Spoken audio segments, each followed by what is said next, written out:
नमस्कार, मैं हूं विकास सुखीजा और आप देख रहे हैं अब तक टाइम। दोस्तों, आपको बता दें, हरियाणा के मुख्यमंत्री ने करनाल जिले से हरियाणा के विकास के लिए 170 से अधिक परियोजनाओं का शिलान्यास उद्घाटन किया है। और आपको बता दें, लगभग 2000 करोड़ से अधिक का पैसा इन परियोजनाओं पे लगने वाला है।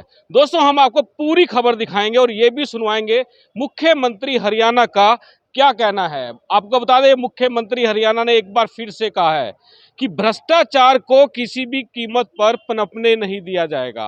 आपको बता दें, मुख्यमंत्री ने आज साफ कर दिया है कि जिस तरह से इंजीनियर्स वर्ग हैं, जैसे कॉन्ट्रैक्टर हैं, नए नए जो विकास कार्य चलती हैं उसके लिए टेंडर्स लेते हैं, तो उनको अब किसी भी अधिकारी कर्मचारी के कार्यालय में जाने की जरूरत नहीं है, क्योंकि हरियाणा सरकार एक पोर्टल बनाने जा रही है जिस पर सारा का सारा काम ऑनलाइन हो जाएगा। और दोस्तों, आपको बता दें, भ्रष्टाचार पर शिकंजा कसने के लिए मुख्यमंत्री ने यह भी स्पष्ट कर दिया है कि किसी भी भ्रष्टाचारी के खिलाफ कोई भी कंप्लेंट आ गई तो उसको बख्शा नहीं जाएगा। इसके लिए भी एक पोर्टल तैयार किया जा रहा है। और आपको बता दें कि भ्रष्टाचार पर रोक लगाना सरकार की प्राथमिकता बनती जा रही है और इसमें लोगों को सहयोग करना भी जरूरी है। दोस्तों, आपको बता दें, आज मुख्यमंत्री खास तौर पर करनाल में पहुंचे हैं। करनाल के मंगलसैन एडिटोरियम के अंदर उन्होंने ये विकास की सभी परियोजनाओं का उद्घाटन एवं शिलान्यास किया है। आपको बता दें, विभिन्न विकास परियोजना का राज्य स्तरीय कार्यक्रम था, जिसके बाद हरियाणा के अंदर बेहद ही जबरदस्त विकास कार्य होंगे और ऐसे ऐसे विकास कार्य होने जा रहे हैं जिसके बारे में आप सोच नहीं सकते। मुख्यमंत्री ने साफ कहा कि देश के प्रधानमंत्री का भी हरियाणा की ओर खास तौर पर ध्यान है। देश के प्रधानमंत्री ने हरियाणा के विकास में बड़ा योगदान दिया है, जिसके चलते नई नई जो बड़ी परियोजनाएं आ रही हैं, रेल मार्ग बन रहे हैं, रेलों के फ्लाईओवर बनने जा रहे हैं, ये सब हरियाणा की दशा को एक बार फिर से बदल देंगे। दोस्तों, मैं आपको पूरी खबर दिखाऊंगा और हम चाहेंगे कि आप इस खबर को ज़्यादा से ज़्यादा शेयर कर देना। चलिए, आपको ले चलते हैं मुख्यमंत्री जी के कार्यक्रम में। सभी विशिष्ट अतिथिगण, देवियों एवं सज्जनों का मैं माननीय मुख्यमंत्री महोदय जी की ओर से हार्दिक स्वागत एवं अभिनंदन करता हूं। निस्संदेह आज का यह कार्यक्रम बहुत ही विशिष्ट कार्यक्रम है, जब माननीय मुख्यमंत्री महोदय अपने करकमलों से पूरे राज्य भर में वीडियो कॉन्फ्रेंसिंग के माध्यम से एक बटन दबाकर 170 से अधिक परियोजनाओं का लोकार्पण एवं शिलान्यास करेंगे, जिनकी कुल लागत 2000 करोड़ रुपए से भी अधिक है। यहाँ करनाल में स्वयं माननीय मुख्यमंत्री महोदय पधारे हैं और अपने करकमलों से जो करनाल जिले के जो कार्यक्रम हैं, जो परियोजनाएं हैं, उनका लोकार्पण करेंगे। साथ ही साइमल्टेनियसली माननीय मुख्यमंत्री महोदय जी की ओर से समस्त सभी बाकी 21 जिलों में माननीय मंत्रीगण, माननीय सांसदगण एवं विधायकगण माननीय मुख्यमंत्री महोदय जी की ओर से सभी परियोजनाओं का जिलावार उद्घाटन करेंगे एवं लोकार्पण करेंगे।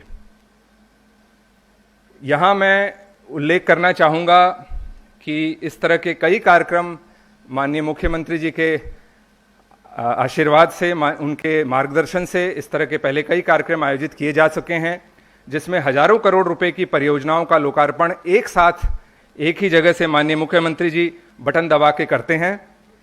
इसके पीछे सोच यह है कि समय एवं जो प्रशासनिक अमला है उसके समय की बचत होती है और साथ ही जो इन कार्यक्रमों में होने वाला व्यय है उसकी भी बचत होती है और एक ही साथ सारी परियोजनाओं का इंतजार नहीं करना पड़ता उद्घाटन या शिलान्यास का, वो एक साथ प्रारंभ हो जाती हैं। दोस्तों, आप देख सकते हैं, हरियाणा के मुख्यमंत्री 2000 करोड़ से भी अधिक की विकासशील परियोजनाओं का उद्घाटन और शिलान्यास कर रहे हैं और ये सारा का सारा कार्यक्रम चल रहा है करनाल के मंगलसैन एडिटोरियल के अंदर। और आप देख सकते हैं, मुख्यमंत्री लगातार हरियाणा के अंदर विकास की नई से नई परियोजनाओं का उद्घाटन करते जा रहे हैं। दोस्तों, हम चाहेंगे कि इन तस्वीरों को ज़्यादा से ज़्यादा शेयर कर दें। आपको बता दें, 170 से भी अधिक परियोजनाएं हरियाणा को मिलने वाली है, हरियाणा के लोगों को जिसका सीधा लाभ पहुंचेगा।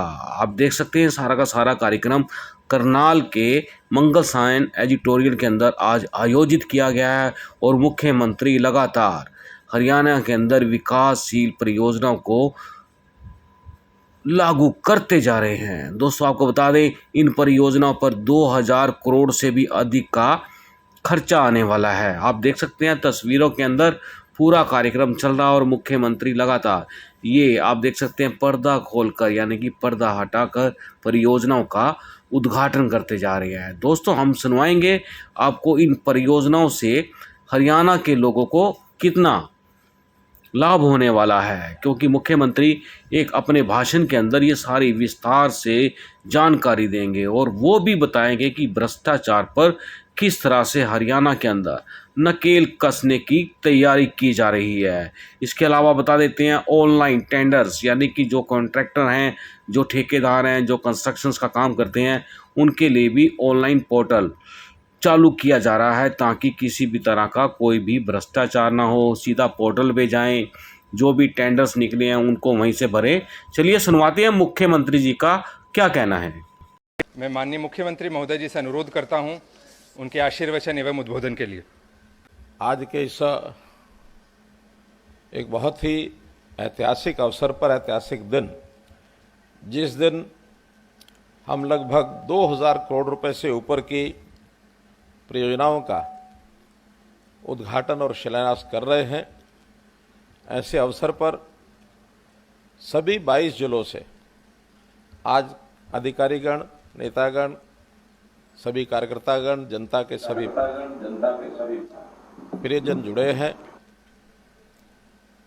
मैं इस अवसर पर हरियाणा प्रदेश और केंद्र सरकार के सभी मंत्रीगण, सभी हमारे सांसदगण, विधायकगण, प्रशासनिक अधिकारीगण और जनता से जुड़े हुए सभी बंधुओं का अभिनंदन करता हूं कि आज इस अवसर पर पूरा प्रदेश एक साथ मिलकर के हरियाणा की इस विकास गाथा के लिए विचार कर रहा है। ये हमारी हरियाणा की आगे बढ़ने वाली हमारी जो गतिविधियां हैं, हमारे जो सरोकार हैं, उसमें अब सब मिल करके जब चिंतन करेंगे तो इस आगे बढ़ते हुए हरियाणा को और विकसित करने से कोई नहीं रोक सकता। मित्रों, आज एक और अवसर भी है जिसको याद करते हैं हम। श्री राधा अष्टमी का दिन है। श्री राधा अष्टमी के दिन पर आपको सबको बहुत बहुत बधाई, बहुत बहुत शुभकामनाएं। और कल 5 सितंबर है। 5 सितंबर हमको मालूम है शिक्षक दिवस के रूप में हम अपने देश में इसको मनाते हैं। अपने उन गुरुजनों का, शिक्षकों का, जिन्होंने हमारे जीवन का निर्माण किया है, उनको हम याद करते हैं। बहुत बड़ा योगदान एक व्यक्ति के निर्माण में हमारे शिक्षक का होता है। उनको भी हम अपनी ओर से सम्मान करते हुए उनके आगे नतमस्तक होते हैं। जैसा हम जानते हैं, किसी भी देश या प्रदेश, उसका जो विकास का एकमात्र, मैं कह सकता हूं, अगर कोई एक फैक्टर होता है तो वहां का इंफ्रास्ट्रक्चर होता है। जितना इंफ्रास्ट्रक्चर मजबूत होगा उतना ही उस देश और प्रदेश की आर्थिक स्थिति मजबूत होगी। वहां उद्योग आएगा, निवेशकों की वो पसंद बनेगी, रोजगार अधिक मिलेंगे और हमारा जो आर्थिक आदान प्रदान, आर्थिक गतिविधियां वो और आगे बढ़ेंगी। निश्चित रूप से एक विकास की कहानी सीधी सीधी इंफ्रास्ट्रक्चर से जुड़ी हुई है। जब मुजस्सर का मेट्रो रेल का उद्घाटन करने के लिए प्रधानमंत्री जी फरीदाबाद में आए थे, उन्होंने उस समय कहा था कि जो इंफ्रास्ट्रक्चर है वही अगर हमें विकास करना है तो हमें इंफ्रास्ट्रक्चर को सबसे पहले प्राथमिकता देनी होगी। चाहे रेल हो, रोड हो, हवाई यात्रा हो, ई-वेज हो, तो ये इंफ्रास्ट्रक्चर, इसके कारण से हम अपने प्रदेश को, देश को आगे बढ़ा सकते हैं। ऐसा हमारा इसमें विचार है। हरियाणा सरकार भी लगातार पिछले 8 वर्ष से अपने जो बजट को है इंफ्रास्ट्रक्चर ओरिएंटेड करने के लिए बजट का आवंटन लगातार बढ़ा रही है। हमारे से पूर्व सरकारों का जो बजट आवंटन होता था वो बजट का 25 से 30% होता था, लेकिन हमने लगातार आकर के 30% से इसको ऊपर रखा है। इस बार का रिकॉर्ड बजट आवंटन 34.4%, यानी 1/3 से ज्यादा केवल इंफ्रास्ट्रक्चर पर हम लगाते हैं। ये हमारी एक उपलब्धि है। बंधुओं, वीडियो कॉन्फ्रेंस के माध्यम से उद्घाटन और शिलान्यास के कार्यक्रम पहले भी कोविड के कारण से हमको ये करने पड़े, मैं कह सकता हूं, और लगातार आज जैसे ये 5वां इस प्रकार का ऑनलाइन कार्यक्रम शिलान्यास उद्घाटन का ये किया जा रहा है। कोविड भले अब समाप्ति की ओर है, लेकिन फिर भी पिछले प्रोजेक्ट्स काफी समय के जो रुके हुए थे उसमें समय, खर्च, इन सब को बचाने के लिए आज भी हमने ये 5वां कार्यक्रम वीडियो कॉन्फ्रेंस के माध्यम से किया है। अभी तक के जो 4 कार्यक्रम इससे पहले हुए हैं, वो चाहे 2019 मार्च में हुआ हो, अक्टूबर 2020 में हुआ हो, मार्च 2021 में किया हो या जून 2021 में किया है, ऐसे 4 कार्यक्रमों पर कुल मिलाकर 766 परियोजनाओं का उद्घाटन शिलान्यास ये किया गया, जिसमें लगभग 8,000 करोड़ रुपए की परियोजनाएं ये जनता को समर्पित की गई थी। और उसी में आज ये 5वां कार्यक्रम, जिसमें बताया गया लगभग 175 के आसपास योजनाएं, ये आज शिलान्यास उद्घाटन इसका हुआ है पूरे प्रदेश में सभी 22 जिलों में। और 2,000 करोड़ रुपए से ऊपर 2,038 करोड़ रुपए की ये सब परियोजनाएं और इसके अंदर ये सब हुई है। मित्रों, जैसे कोविड में मैंने बताया कि हमारा सबका मिलना जुलना, जनता से संपर्क प्रत्यक्ष कम हुआ। हम तकरीबन सब वर्चुअल मीटिंग्स और इस प्रकार की सभाएं भी ना करके हमने उनकी जो संपर्क बनाकर रखा वो ऑनलाइन संपर्क ज्यादा था। हालांकि उसके अपने बहुत लाभ भी हुए। हमारे शिक्षा क्षेत्र में भी पढ़ाई भी बहुत बाधित हुई। जहां प्रतिदिन किसी भी प्रसंग से कारण से लोग इकट्ठे होते थे, चाहे उद्योग जगत के लोग होते थे, चाहे बाजारों में विषय आता था, उन सबको अपनी दूरी बनाकर रखने के कारण से वो हमारी सारी चीजें बाधित हुई थी। लेकिन अब वो सब ठीक हुआ है और आगे पुनः वो जो पुराने वाला सिस्टम है वो लगभग अपने उसी हिसाब से आ रहा है। हमने इस दौरान भी अपनी रैलियां जो करनी शुरू की पूरे हरियाणा में, अक्टूबर 21 के बाद 10 प्रगति रैलियां ये प्रदेश के कई जिलों में की हैं। बाकी जिले जो बचे हैं उनमें भी आगे अगले समय में ये सब रैलियां हम करेंगे और जितनी जितनी आवश्यकताएं वहां बताई जाती हैं उन सब का ध्यान रखते हुए और वहां घोषणाएं करके और उन कामों को उद्घाटन और शिलान्यास के माध्यम से ये पूरा किया जाता है। 2015 में ही हमने आते ही घोषणा की थी कि हर जिले में एक मेडिकल कॉलेज होगा और अभी पिछले बार के बजट में हमने घोषणा की थी कि हर जिला केंद्र पर 200 बेड का अस्पताल होगा। तो ये योजनाएं, इस पर हम काम कर रहे हैं। घोषणाएं सब पूरी हो चुकी हैं मेडिकल कॉलेजेस की। अब उनके शिलान्यास और उद्घाटन इस प्रकार से सब काम चल रहे हैं और जब सभी मेडिकल कॉलेज हमारे तैयार होंगे, लगभग 3,000 डॉक्टर्स इनको एडमिशन MBBS का ये मिलना शुरू हो जाएगा और मैं समझता हूं एक अच्छी संख्या हमारी डॉक्टर्स की उसके बाद ये होनी शुरू हो जाएगी। आज जो डॉक्टर्स की कमी जगह जगह दिखाई देती है उसको हम पूरा कर पाएंगे। अस्पतालों का जहां तक, जिला केंद्रों पर 200 बेड का और जिला केंद्रों के अतिरिक्त कुछ प्रदेश में 6 स्थान 7 स्थान ऐसे भी हैं जो जिला केंद्र ना होने के बावजूद भी बड़ा स्थान है और जिला केंद्र से लगभग 40 किलोमीटर की दूरी पर है, वहां भी 100 बेड के हॉस्पिटल ऐसे सब मंजूर कर दिए हैं ताकि चिकित्सा सेवा में किसी प्रकार की कमी न रहे। आज भी फतेहाबाद के 200 बेड के हॉस्पिटल का ये शिलान्यास उद्घाटन किया है वहां के कार्यक्रम में।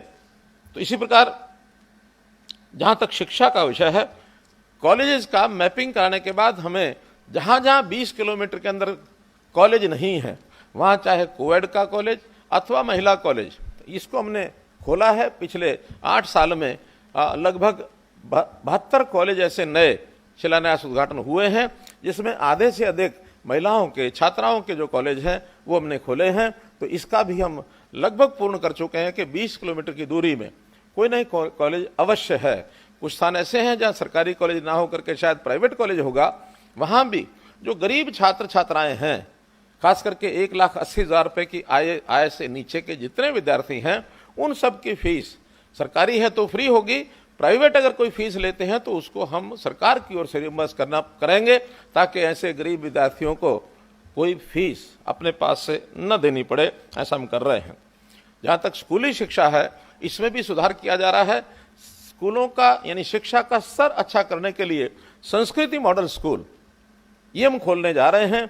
लगभग 138 ऐसे स्कूल खुल चुके हैं। इस साल का 500 नए स्कूल खोलने का, संस्कृति मॉडल स्कूल खोलने का ये हमारा टारगेट है। जहां तक घर में सुविधाएं, जैसा हम देखते हैं रसोई के अंदर गैस कनेक्शन, प्रधानमंत्री जी के योजना अनुसार हर रसोई में ये गैस का कनेक्शन हरियाणा में पहुंच चुका है। आज एक भी रसोई ऐसी नहीं है जिसके अंदर गैस का कनेक्शन न हो, चाहे वो शहर है, गांव है, दूर दराज का एरिया, वहां भी। ऐसे ही दूसरा विषय, वो भी हमारे प्रधानमंत्री जी का मैं धन्यवाद करता हूं कि जिन्होंने नल से जल हर रसोई में पहुंचाने का जो काम आह्वान किया था, इसके अंतर्गत भी जल जीवन योजना में हर घर में, गांव में, शहर में रसोई के अंदर नल पहुंच चुका है। उसकी आवश्यकताएं पानी की क्योंकि बढ़ी हैं, इसलिए पानी की आवश्यकता पहले जितनी थी उसको, क्योंकि वहां हर घर में अब चूंकि शौचालय भी हो गया है, सीवरेज भी गांव-गांव में डल रहे हैं, उस पानी की मात्रा को बढ़ाने का भी हमने संकल्प लिया है। इस वर्ष शहरों में भी पानी की जो आवश्यकता बढ़ी है उसको भी पूरा करेंगे। ग्रामीण क्षेत्र में भी जो पहले कहीं 50 लीटर 55 लीटर पानी हर व्यक्ति के लिए दिया जाता था, वो मांग के हिसाब से 135 लीटर जो होने की यानी एक आवश्यकता है, उसको धीरे धीरे उसको भी हम पूरा करेंगे। बिजली का जहां तक विषय है, हर गांव में, हर मोहल्ले में, हर घर में 24 घंटे बिजली मिले, इस पर हमने जो मेरा गांव जगमग गांव योजना चलाई थी, आज मुझे खुशी है बताते हुए कि 80% गांव में, लगभग 6500 गांव में से 56-5700 गांव के अंदर और हमारी जो बिजली है 24 घंटे पहुंच रही है। केवल मात्र 1000 के आसपास गांव ऐसे हैं जिनमें बहुत शीघ्र हम जो है 24 घंटे बिजली पहुंचाने का, इंफ्रास्ट्रक्चर की कमी होगी उसको भी दूर करेंगे। जहां कहीं लोगों को बिल भरने की आदत नहीं है, उनसे भी निवेदन करेंगे कि उसकी डिफॉल्ट अमाउंट है उसको खत्म करें, मीटर जो है घर से बाहर लगाएं। तो इन सारी बातों को पूरा करने के बाद आने वाले समय में 100% गांव 24 घंटे बिजली देने वाला हरियाणा देश का पहला राज्य होगा। तो मित्रों, ये भी एक बहुत बड़ी चीज हमने की है। जहां तक उद्योग का विषय है, बड़े उद्योग निवेशक हरियाणा में बहुत आ रहे हैं। मैं कहता हूं कि Haryana is there best preferred destination to invest. यानी आज दिल्ली के आसपास का, एयरपोर्ट के आसपास का ये हमको लाभ है, इंफ्रास्ट्रक्चर का हमको लाभ है, दिल्ली के चारों तरफ का जो इंफ्रास्ट्रक्चर बना है उसका बहुत बड़ा लाभ हुआ है। देश और दुनिया का जो इन्वेस्टर है वो हरियाणा में इन्वेस्ट करने के लिए तैयार है। बड़े बड़े उद्योग ये सारे आ रहे हैं। जैसा आपने पीछे देखा कि मारुति को भी जब विस्तार की अपनी आवश्यकता महसूस हुई तो किसी और प्रदेश में न जाकर के हरियाणा में ही खरखोदा में 800 एकड़ का प्लॉट उन्होंने लेकर के अपना तीसरा प्लांट जो है खरखोदा में लगाने की बात कही है, जिसमें 11,000 लोगों को रोजगार मिलेगा। इसलिए उद्योग के नाते हर छोटे बड़े क्षेत्र में एमएसएमई, छोटा उद्योग, देश भर में आह्वान हुआ है एक जिला एक उत्पाद। हमने उसको आगे बढ़ाते हुए एक ब्लॉक एक उत्पाद यहां तक योजना बनाई है और 140 ब्लॉक्स में सब जगह किसी एक उत्पाद के लिए उद्योग लगाने की योजना बन गई है। लगभग 40 ब्लॉक में यह काम शुरू हो चुका है, जिसके अंदर हमको 14,000 एमएसएमई यानी ये फैक्ट्रीज इन 40 ब्लॉक में लगेंगी। 3 लाख से ऊपर लोगों को ये रोजगार मिलेगा। इसकी जमीन भी ले ली गई है, इसके ऊपर काम भी शुरू हुआ है। शेष बचे ब्लॉक में भी दूसरे चरण में इस काम को हम शुरू करेंगे। निर्यात, प्रधानमंत्री जी ने आह्वान किया है कि सब प्रदेशों को निर्यात को आगे बढ़ाने के लिए भी योजनाएं बनानी चाहिए, क्योंकि ये भी देश की आर्थिक स्थिति को बढ़ाने के लिए एक बहुत महत्वपूर्ण कदम है। हमारा देश $5 ट्रिलियन के क्लब में ये शामिल हो। बहुत से कम देश हैं दुनिया की अर्थव्यवस्था को देखते हुए, 5 ट्रिलियन, 4 या 5 देश ऐसे हैं जिनकी इतनी बड़ी अर्थव्यवस्था है। उसके अंदर भारतवर्ष कैसे शामिल हो, इसके लिए आगे बढ़ रहे हैं। हरियाणा उसमें अपने योगदान को और आगे बढ़ाएगा। अभी तक हमारा जो निर्यात है वो लगभग 1 लाख करोड़ रुपए का है। अगले वर्ष में इसको डबल कैसे किया जाए, सरकार के सभी विभाग इसके लिए लगे हैं। हमने एक फॉरेन कोऑपरेशन डिपार्टमेंट भी इसके लिए बना दिया जो इन चीजों की चिंता करेगा। इसलिए देश की अर्थव्यवस्था को बढ़ाने में भी हम अपना योगदान करेंगे। जब हम चुनाव लड़े थे तो हरियाणा में ही हमने करनाल से एक नारा दिया था, हरियाणा एक हरियाणवी एक, और उसको हमने 8 सालों में सिद्ध किया है कि जितने विकास के कार्य हैं वो किसी एक स्थान तक सीमित नहीं होंगे, पूरे हरियाणा में होंगे। आज भी हम देख रहे हैं कि इन 2000 करोड़ रुपए के जो विकास के काम आज शिलान्यास उद्घाटन हुए, इसमें सब जिलों में 22 के 22 जिलों के प्रकल्प, कहीं इस बार थोड़े कम होंगे तो अगली बार वहां ज्यादा होंगे, तो इस बार जहां कहीं बहुत ज्यादा अगली बार थोड़ा कम हो सकते हैं, लेकिन सम्यक विकास सभी जिलों का, सभी विधानसभाओं का, सभी ब्लॉक्स का, सभी जिलों का ये हम कर रहे हैं। और हमने इसके लिए हर योजना में, चाहे पिछला हमारा 5 वर्ष की योजना थी, इस बार की 5 वर्ष की योजना, 5-5 करोड़ रुपए आते ही विधायकों को कहा, किसी भी पार्टी के होंगे, पक्ष है विपक्ष है, हर एक को 5 करोड़ रुपया विधायक के अधिकार में दिया कि आप अपने काम जाकर के करा सकते हैं। अब ये भी कोई किसी प्रदेश में होता नहीं, हमने बिना किसी भेदभाव के सम्यक विकास के लिए ये काम किए हैं। 90 के 90 हलकों में सड़कों का जो नेटवर्क है ये बहुत मजबूत हो रहा है। नेशनल हाईवे ये भी इस समय पूरे प्रदेश में योजना के अंदर 17 नए राष्ट्रीय राजमार्ग नेशनल हाईवे ये मंजूर हुए, 7 उसमें पूरे हो गए हैं और शेष पर काम चल रहा है। इनके कंप्लीट होते ही प्रदेश का हर जिला किसी न किसी नेशनल हाईवे के साथ जुड़ा होगा, ये उसका एक बहुत बड़ा विषय योगदान आएगा। जहां तक पीडब्ल्यूडी की सड़कें हैं, मार्केटिंग बोर्ड की सड़कें हैं, इन पर भी लगातार काम चल रहा है। इस वर्ष की योजना में हमने हर एक विधायक को 25 करोड़ रुपए के मार्ग, चाहे वो ठीक कराने के हैं अथवा नए बनाने के हैं, वो राशि मंजूर की है हर एक विधानसभा में 25 करोड़ रुपए के। और ऐसे ही 5 क्रम के जो मार्केटिंग बोर्ड के रास्ते हैं, कोई भी रास्ता 5 क्रम का शेष न बचे, ऐसा मार्केटिंग बोर्ड को कहा है। जिन्होंने 650 किलोमीटर की सड़कें इसमें शेष बताई हैं, वो भी उनको कहा कि आने वाले इस वर्ष में, अगले वर्ष में 650 किलोमीटर 5 क्रम के सब रास्ते कंप्लीट हो जाएं, ताकि ये टारगेट भी हमारा पूरा हो। इसलिए इस पर भी हम काम कर रहे हैं। जहां तक गांव में तालाब का विषय है, तालाब गांव की अर्थव्यवस्था का एक बहुत बड़ा स्रोत कभी हुआ करता था। बाद में मशीनी युग होने के कारण से और तालाब धीरे धीरे गौण हो गए, उनकी उपयोगिता भी कम हुई। लेकिन ध्यान में ये आया है कि तालाब हमारे पानी का रिचार्जिंग का भी बहुत बड़ा स्रोत है। तालाब आज भी पशुओं के, खास करके दुधारू पशुओं के पानी पिलाने में, नहलाने में बहुत बड़ा उपयोग उसका होता है। लेकिन अगर दूषित पानी होगा तो सब बेकार होंगे। हमने हरियाणा पॉन्ड अथॉरिटी ये बनाई, लगभग 18,000 तालाब ये हरियाणा में है, जिसमें से जो तालाब खराब स्थिति में है, कहीं कब्जे हो गए हैं, कहीं एरिया कम होने के कारण से पानी ओवरफ्लो हो रहा है, कहीं पोल्यूटेड वाटर है, ऐसे 6,913 तालाब इनकी हमने पहचान की है, जिनको तुरंत ठीक करने की आवश्यकता है। प्रधानमंत्री जी ने इस अमृत महोत्सव, ये अमृत काल के इस कार्यक्रम में उन्होंने अमृत सरोवर योजना बनाई, जिसमें कहा कि हर जिले में 75 तालाब, इनको अमृत सरोवर योजना के अंतर्गत साफ किया जाए। हम उस टारगेट की ओर भी आगे बढ़ रहे हैं, जिसमें 595 तालाबों का काम ये पूरा हो चुका है और 745 तालाबों का काम अभी चल रहा है। तो ऐसे कुल मिलाकर के ये 1340 तालाब ये उस योजना के अंतर्गत हमने लिए हैं। शेष तालाब अथॉरिटी के माध्यम से और भी इसको हम पूरा करेंगे। जहां तक इंफ्रास्ट्रक्चर के अन्य ऐसे प्रोजेक्ट हैं जिसमें केंद्र सरकार हमें बहुत सहायता कर रही है, कुछ तो केंद्रीय सरकार, उनके विभागों की अपनी योजनाएं हैं, जिसके अंदर मैं कुछ नाम उल्लेख करना चाहूंगा।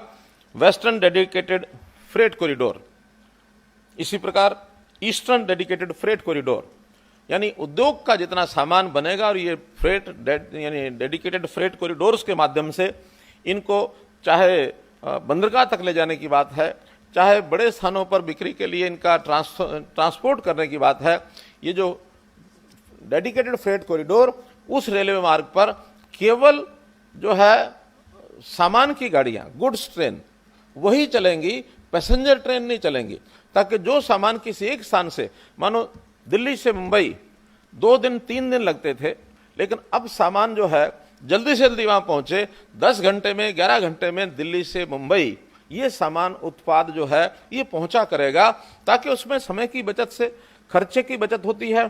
कई बार पेरिशेबल आइटम होती हैं, 2 दिन में सब्जी है, फल है, खराब होने का भय होता है, लेकिन वही अगर 8-10 घंटे में पहुंच सकती हैं चीजें, तो उसको भी नुकसान होने से बचाया जा सकता है। तो ये ईस्टर्न और वेस्टर्न डेडिकेटेड फ्रेट कॉरिडोर का बहुत बड़ा एक उपयोग दोनों ही हरियाणा से होकर के गुजरेंगे। एक अमृतसर से लेकर के कलकत्ता है और दूसरा दिल्ली से लेकर के मुंबई है। ये जो फ्रेट कॉरिडोर है, इसका भी काम जोरों पर चल रहा है। जो हमारी केएमपी रोड है, कुंडली मानेसर पलवल, दिल्ली के अंदर की बजाय बाहर से सारा ट्रैफिक होकर के आए। ऐसे ही दूसरा कुंडली गाजियाबाद पलवल केजीपी, दिल्ली के रिंग रोड की, ये लगभग 250 किलोमीटर से भी ज्यादा लंबाई की सड़क ये है। इसका भी काम पूरा हुआ है, कनेक्टिविटी इससे बहुत बेहतर हुई है। और ऐसे ही इसके साथ साथ केएमपी के साथ साथ Haryana orbital rail corridor, Palwal से कुंडली तक एक रेलवे लाइन का भी बनाने का वो योजना डीपीआर बन चुका है, योजना पास हो गई है, जमीन एक्वायर हो रही है। तो उसके बनने से हम देश के पश्चिमी भाग को और उत्तरी भाग से जोड़ने के लिए दिल्ली छोड़ करके बाहर से पैसेंजर गाड़ियां, शताब्दी गाड़ियां, राजधानी गाड़ी, कोई भी गाड़ियां जो है दिल्ली के अंदर जाने के बजाय इस रूट से यदि आती हैं तो एक बहुत बड़ा लाभ ये जनता को होगा। ऐसे ही 2 बड़े regional rapid transport system RRTS, Delhi से और एक अलवर का रास्ता है और जो हमारे यहाँ गुड़गांव रेवाड़ी होकर के निकलेगा, और ऐसे ही दिल्ली सराय काले खां से करनाल का रास्ता है जो करनाल तक आएगा, टर्मिनेट होगा। ये भी योजना क्लियर हो गई है, बहुत जल्दी इस पर काम शुरू होने वाला है, ताकि पैसेंजर्स अपने वाहनों को छोड़ करके RRTS का उपयोग करेंगे। हर 8 किलोमीटर के बाद इनका जो रेलवे स्टेशन होगा, तो 8-10 किलोमीटर करने के बाद वो फास्ट स्पीड से गाड़ियां चलेंगी, लोगों को रोड ट्रैफिक से बच करके पहुंचने के लिए, अपने स्थानों पर गंतव्य पर पहुंचने के लिए लाभ मिलेगा। सोनीपत जींद रेलवे लाइन, ये काम पूरा हो चुका है, एक बहुत बड़ा लाभ होगा। ROBs RUBs, रेलवे विभाग की ओर से हमको आह्वान किया गया है कि किसी भी रेलवे लाइन के ऊपर का ब्रिज चाहिए या अंडर ब्रिज चाहिए, वो लिख के हम भेजते हैं, तुरंत वो क्लियर होता है। खास करके नेशनल हाईवे तो सब बन चुके हैं, स्टेट हाईवेज के अब बन रहे हैं। स्टेट हाईवे पर कोई भी ROB RUB कोई फाटक नहीं मिलेगा, तो ये काम पूरा हो रहा है। आगे चल करके हैवी ट्रैफिक की अन्य सड़कें, डिस्ट्रिक्ट रोड्स, उनके ऊपर भी ये काम हम भेजने वाले हैं रेलवे विभाग को, उसको भी पूरा कराने की हम कोशिश करेंगे। हरियाणा में रेल कोच रिपेयर फैक्ट्री ये भी बन गई है, उसका उद्घाटन होने वाला है। केंद्र सरकार रेलवे विभाग ने एक बहुत बड़ा प्रोजेक्ट हमको दिया है। एलिवेटेड रेलवे लाइन, रोहतक में 5 किलोमीटर की एलिवेटेड रेलवे लाइन, ऊपर रेल नीचे सड़कें। ऐसे ही कुरुक्षेत्र में भी काम चालू हो चुका है। कैथल की डीपीआर बन रही है कि जहां किसी शहर में 3-4 फाटक किसी एक रेलवे लाइन के नीचे आते हैं, तो बजाय हर सड़क का ओवरब्रिज बनाने के, सड़कें यूं क्यों रहेंगी, उन 3-4 फाटक को खत्म करते हुए और एलिवेटेड रेलवे लाइन, ये एक, और हरियाणा में ये पहला प्रोजेक्ट रोहतक में बना है। सभी शहरों में इस प्रकार की डिमांड शुरू हुई है, ये काम करना चाहिए। केंद्र सरकार के अन्य बहुत प्रोजेक्ट हैं। सुनारिया में जैसे हमने IIM, इसका ये खुल गया है। कुरुक्षेत्र में नेशनल इंस्टीट्यूट ऑफ डिजाइन ये खुल गया है। पंचकुला में national institute of fashion technology ये खुला है। 2 प्रोजेक्ट और हैं जो पाइपलाइन में हैं। मूर्थल में central institute of plastic engineering यानी CPET, ऐसे ही सोनीपत में IIT ये भी खुलने जा रही है। तो केंद्र सरकार का भी, प्रधानमंत्री जी का भी मैं बहुत आभारी हूं कि ऐसे बड़े बड़े प्रोजेक्ट, नेशनल फेम के प्रोजेक्ट, ये सब हरियाणा में लगातार जो है खोले जा रहे हैं। इसके लिए उनका बहुत बहुत धन्यवाद। नरेला से कुंडली तक दिल्ली मेट्रो, इसको विस्तार को मंजूरी मिल गई है, जो अब कुंडली यानी सोनीपत जिले तक वो आएगी। बाड़सा में हमको मालूम है कि एम्स का बड़ा कैंसर सेंटर और देश का सबसे बड़ा कैंसर सेंटर है जो बाड़सा में खुला है। इसी प्रकार एम्स के अस्पताल और मेडिकल कॉलेज हमें रेवाड़ी में मनेठी नाम की जगह पर एक मेडिकल कॉलेज खोलने की वहाँ से भी परमिशन मिली है। मित्रों, ये सब काम कुल मिलाकर हरियाणा के लोगों पर विश्वास करके और प्रधानमंत्री जी ने हमको बहुत से प्रोजेक्ट दिए, हम भी अपनी पूरी गति से और इन कामों को आगे बढ़ाने में लगे हैं। हमारा एक स्लोगन है, शिक्षा, स्वास्थ्य, सुरक्षा, स्वावलंबन और स्वाभिमान। ये 5 चीज़ें अगर हम व्यक्तियों को ठीक से समाज को दे सके तो निश्चित रूप से समाज के लोग सुखी होंगे। हरियाणा आज अभी विकासशील देश से बाहर आकर के जिसको हम विकसित राज्य ये कह सकते हैं, ये सब हो गया है। अब इसमें आज के ये जो प्रोजेक्ट हैं विकास कार्यों के, अब ये केवल 2000 के प्रोजेक्ट इसको नहीं माने, बल्कि 2 करोड़ से ऊपर जनता के लिए, लगभग 2.25 करोड़ जनता हो गई है। इस जनता के प्रति एक जो हमको सुविधाएं देने का एक आगे का पग है वो हमने उठाया है। और विकास का ये जो आंकलन और पैमाना, ये एक प्रकार से हम पैसे से आंकलन इसका ना करें, बल्कि इसकी सुविधाएं जनता को कितनी मिलेंगी ये जो है उसके ऊपर विचार करना चाहिए। एक विषय जरूर मैं अपील करना चाहूँगा हरियाणा की जनता से, आप सबसे। प्रधानमंत्री जी ने कहा कि सबका साथ सबका विकास, सबका साथ सबका विकास साथ मिल रहा है हमको, लेकिन एक कठिनाई जो हमें सामने फेस करनी पड़ रही है, जो जूझना पड़ रहा है, वो है कि हमारे सिस्टम में भ्रष्टाचार नाम का ये जो गुण है ये बहुत अंदर तक घुसा हुआ है, वर्षों से घुसा हुआ है। हमने अपने सरकार में आने के बाद बहुत से ऐसे काम किए हैं जिसके कारण से इससे हमें छुटकारा मिल सके, चाहे वो ट्रांसफर का उद्योग है, चाहे वो CLU का उद्योग है, भर्तियों का उद्योग है। लेकिन इंजीनियरिंग के कामों में भी कहीं ना कहीं ये साठगांठ ये चलती है। जो हमारे निर्माण के काम होते हैं उसमें चाहे कंट्रैक्टर हैं, चाहे हमारे कर्मचारी अधिकारी हैं, चाहे जनता के और लोग हैं, वो कहीं ना कहीं फंसे रहते हैं। हमने एक इंजीनियरिंग का एक पोर्टल बनाया है, इंजीनियरिंग वर्क्स पोर्टल। आगे से जितने भी कंट्रैक्टर हैं वो कंट्रैक्ट लेने में उसका उपयोग करेंगे ताकि सब चीज़ें पारदर्शी हो जाए। किसी को भी कंट्रैक्ट लेने में कहीं इधर उधर किसी अधिकारी के या किसी और व्यक्ति के चक्कर ना काटने पड़े, उसको सीधा पारदर्शी तरीके से, चाहे उसके IM भी भरनी होगी, चाहे उसमें उसका कोटेशन भरनी होगी, कितने का उसका मानो टेंडर है, और पारदर्शी तरीके से उसको मिलेगा, पूरी स्पेसिफिकेशन उसके अंदर भरी जाएंगी। एक हमने ये किया है। फिर भी अभी कुछ और आवश्यकता है करने की। एक अथॉरिटी बना रहे हैं, क्वालिटी कंट्रोल अथॉरिटी, ताकि जितने भी ऐसे काम हैं उसकी क्वालिटी क्या है उसका एक मैकेनिज्म होगा, उसको चेक किया जाएगा। हालांकि व्यवस्थाएं पहले से बनी हुई हैं, लेकिन उन व्यवस्थाओं में कहीं ना कहीं समझौते होते हैं। उसको दूर करने के लिए हमने क्वालिटी कंट्रोल अलग से एक अथॉरिटी, जिसका काम ही ये होगा हर प्रोजेक्ट के समय समय पर उसकी क्वालिटी को चेक करना, दोषी व्यक्ति को पकड़ना और उसको अगर दोष करता तो सजा दिलाना। लेकिन मुझे लगता है इससे भी शायद जितना हम करना चाहते हैं उतना नहीं होगा। उसके लिए मैं आज एक आह्वान करना चाहता हूं हरियाणा की जनता से कि आप इन चीज़ों को ठीक करने के लिए एक सहयोग करें। बहुत जल्दी हम एक मैकेनिज्म बनाने वाले हैं और उस मैकेनिज्म में जैसा क्राउड सोर्सिंग के माध्यम से जानकारियां लेनी होती हैं, तो पूरी जनता से हम जानकारी लेने चाहते हैं कि जो ऐसे नए प्रोजेक्ट हैं उन प्रोजेक्ट्स के बारे में, क्वालिटी के बारे में, वहाँ कोई यानी भ्रष्टाचार की कोई घटना है या कोई मिक्सिंग हुई है या कोई सब स्टैंडर्ड चीज़ें लगती हैं, तो ऐसी चीज़ों के बारे में जो भी जानकार लोग हमें उस पोर्टल पर जानकारी देंगे, आम जनता को आह्वान कर रहा हूं मैं, तो उसका निश्चित रूप से प्रारंभिक एक जांच की जाएगी। प्रारंभिक जांच के बाद यदि दोषी पाया जाता है तो उसके खिलाफ जो कार्रवाई सरकारी नियमों के अनुसार ज़्यादा ज़्यादा कठोर कार्रवाई की जा सकती है वो कार्रवाई की जाएगी, दोषी को दंडित किया जाएगा। आवश्यकता पड़ी तो उस प्रोजेक्ट को दोबारा बनाने के लिए भी और उसको कहा जाएगा। अभी हम एक बहुत बड़ा उदाहरण देख चुके हैं सुप्रीम कोर्ट का, कौन सा, ट्विन टावर नोएडा का। यानी करोड़ों रुपए का इतना बड़ा प्रोजेक्ट, लेकिन भ्रष्टाचार की जैसे ही खामी पता लगी और सुप्रीम कोर्ट ने कितना बड़ा निर्णय लिया कि ठीक है, इस भ्रष्टाचार की निशानी को खत्म करना चाहिए।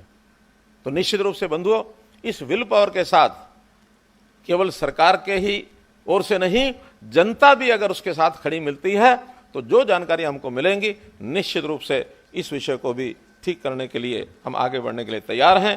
पुनः आज के इस अवसर पर जो ये 175 नए प्रोजेक्ट्स, इनका उद्घाटन शिलान्यास किया है पूरे हरियाणा में, और जो भी आज इस कार्यक्रम के चश्मदीद गवाह हैं, जिन्होंने उद्घाटन शिलान्यास किया, हमारे नेताओं ने, या जो हमारे प्रशासनिक अधिकारी हैं उपस्थित, हमारे जो संबंध के जितने भी सब लोग आज इस कार्यक्रम में उपस्थित हैं, मीडिया मित्रों सहित, सबका बहुत बहुत आभार, बहुत बहुत धन्यवाद। This is important for you and your loved ones. Choose a policy today from Star Health Insurance. This is important for you and your loved ones. Choose a policy today from Star Health Insurance.